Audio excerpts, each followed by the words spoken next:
Salut les amis, j'espère que vous allez bien, c'est donc le WWE News et au programme de l'émission d'aujourd'hui, on parlera donc de la sanction Dolph Ziggler et pour terminer avec un éventuel retour de Kurt Angle sur le ring.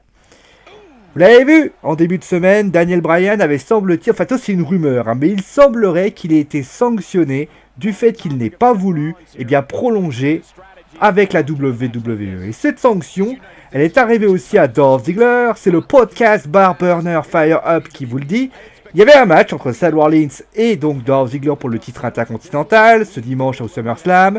Et il s'avère que comme Dolph Ziggler n'a pas voulu prolonger comme Adrien Rabiot, si Adrien Rabiot continue à être titulaire tranquille au Paris Saint-Germain ou même des provalisations de salaire de ouf, on l'a sanctionné, tout simplement. Vince a sanctionné le show-off pour avoir refusé cette prolongation de contrat. Alors bien évidemment, tout ceci ne reste que des rumeurs.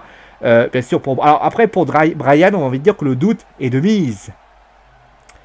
J'espère que mon jeu de mots vous a plu. Mais on peut se demander déjà si cela n'a pas été vrai pour Dolph Ziggler, dont on dit que son désir de partir revient sans cesse et que son comportement n'est pas toujours un modèle de vertu.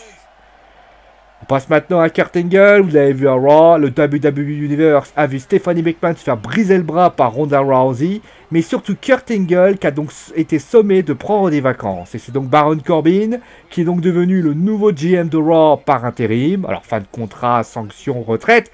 Et bien au cas de cela, puisque la raison principale pour laquelle Kurt Angle n'est plus le GM de Raw, c'est pour s'entraîner et au vu d'un retour sur le ring. On parle déjà d'un match au Survivor Series, donc pour calmer Baron Corbin, pour le Clash des Classes à WrestleMania. C'est la fin donc de ce WWE News, j'espère que l'émission vous a plu. Pas de WWE News demain, on se retrouvera bien sûr lundi pour plein d'informations. D'ici là, portez-vous bien, gros bisous tout le monde et donc bon week-end.